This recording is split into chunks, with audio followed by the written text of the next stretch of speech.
think memes work, and people don't necessarily need to understand deep axioms, but it is important.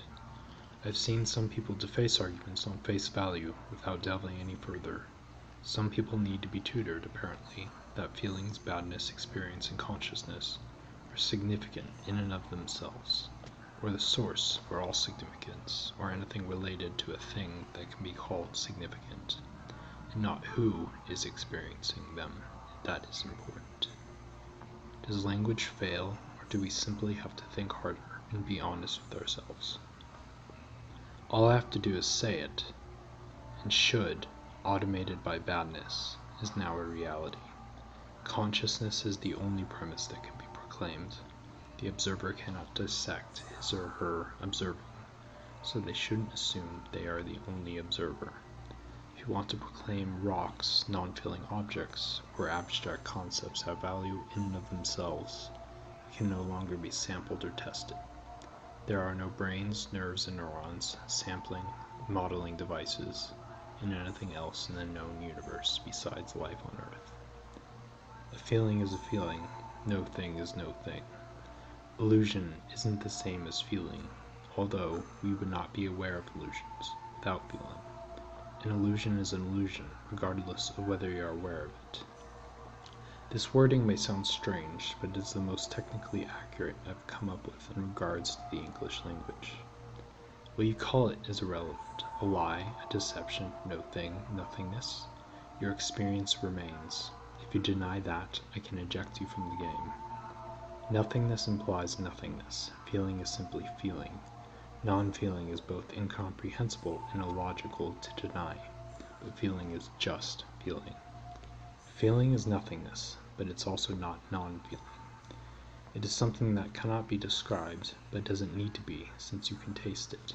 Non-feeling is incomprehensible to experience. Non-feeling nothingness is irrelevancy in and of itself. Non-feeling does not necessarily imply non-illusion. Inference, science, objective apparentness, independent illusion of observer. Nothingness can at least be logically understood through deduction. It's a lot of word games to say acknowledging consciousness is correct, good, and or should be done, and to take it seriously. The context of consciousness has you locked in. Once you are dead, there's not even the conception of you, regardless of whether there is a you. This alone obligates one to be aware of life on Earth. A lie is not a lie to itself, in and of itself. What is truth without a lie? The apparent correctness is a lie, and existence is an impossibility. There is no truth. The lie is no longer just a lie. A sampling device is a sense organ that interprets apparent reality through the manifestation of consciousness. Consciousness is a deception, a trick so good it works. A trick that works is effectively the same as if it were not a trick. Effectively. We all have the same goal, and that is to avoid pain and be comfortable in an ultimate, if not immediate, reactionary sense. You will demonstrate that if you are conscious. Attempting to prove otherwise would only prove desire to be right, which invalidates authenticity to the above statements. Pain for the sake of pain does not happen, ever.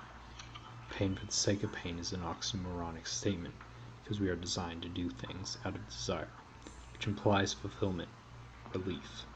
It is much more painful to suffer because you do not want to. There are only so many ways to torture someone or yourself, so many ways to feel pain and increase it. The duration of the punishment is then required for the hell thought experiment. There is no notion of accomplishment, pride, or other feeling of reward or relief. There is no desire to push or pull.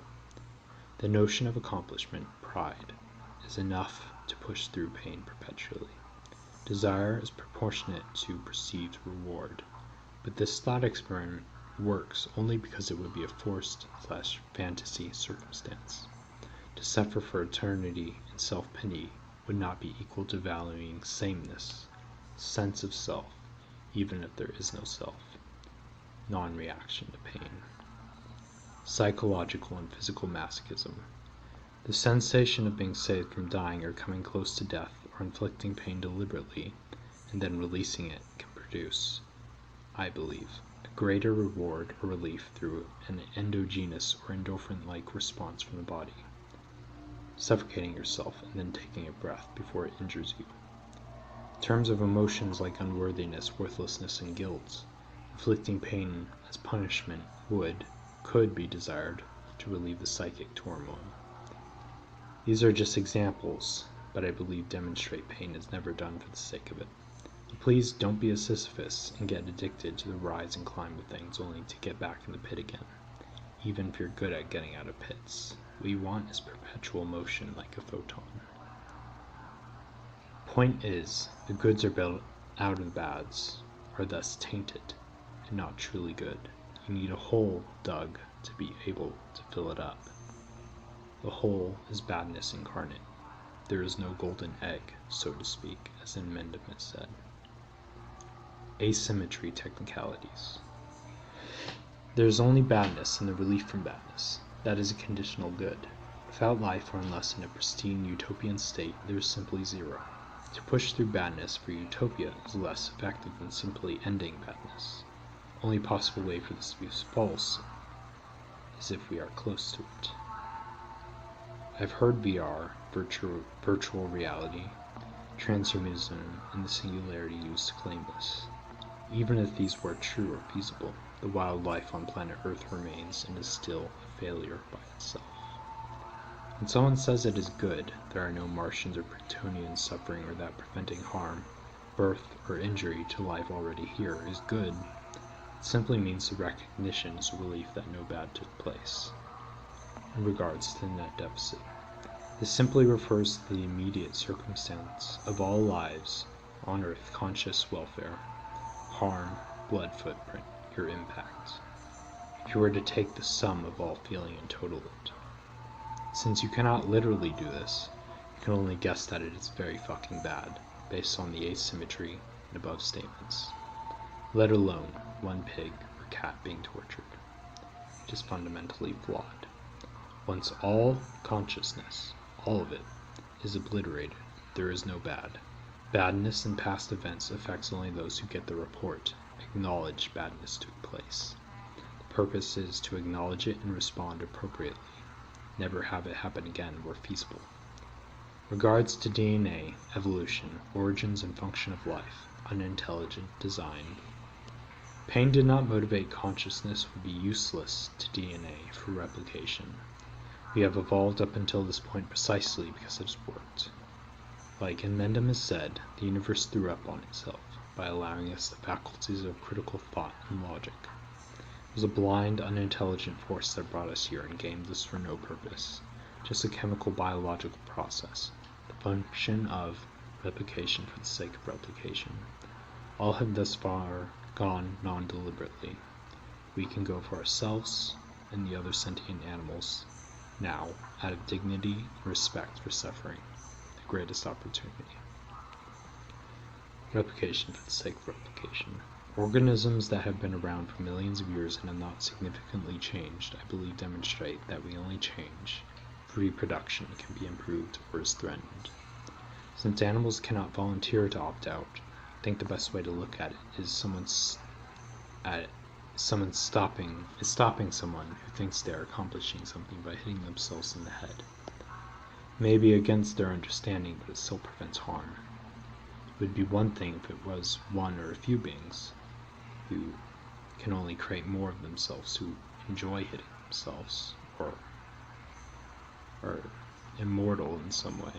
But there's an entire biosphere without us, still in a bloodbath of survival. It should be ended peacefully and gracefully as possible. Red button scenario. There is apparent correctness. Deny your own experience if you wish, don't impose on mine. If you have no notion of badness and want to impose it aggressively or through negligence, seeing evil and doing nothing about it, I now have permission to forcibly eject you from the game board. The word thing is an error-coded language. In my experience, it is reference to the concept of a first cause or beginning to everything apparent. Logically, I can deduce that there is no true fundamental beginning, start, or inception of anything. A void remains a void because it is a void. Without premises, evidence, objective apparentness, or inference, guesswork based on observation, that is true, this must be true. The only logical tool left is deductive reasoning, deconstructionism, taking assumptions apart. I've written further on this stuff and can clarify further if you wish. Only real language issue is that the word apparentness is a bit hefty to use over and over, but I think it should be for use for technical mastery. Some people may use the concept of infinity to say it just is, and while no beginning and end works verbally, it only implies that there is an endless illusion within illusion and cannot be observed. This is different than using the word thing, however, which is connected to the word existence. It implies only illusion. Apparentness, illusions, can be inferred through observance, and deducted to be apparent even when not observed. This is most of science, not all of it. Quantum mechanics to me simply means we have more to learn. I think it would be very bad to do away with all that is previously known about cause and effect, mechanics, and assume awareness makes reality so. Just because you haven't figured it out doesn't mean you have an excuse to proclaim assumptions as truth. If you never tasted consciousness, you wouldn't understand it. You can't understand something that doesn't make it untrue. You just have more to learn. Opinions are not necessarily facts. If someone thinks it's okay to hurt someone, that does not make it okay. You need evidence. There is a truth that can be discovered. The goal is to develop an opinion that is correct.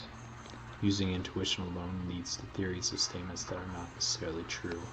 Gods, flat earth, aliens, ghosts, hearsay, folklore. That is why deduction, inference, and established facts, evidence, through observation and testing, experiments, must be used to testify, prove objective apparentness. That's my thesis for ending life, a terminal disease. Thank you very much.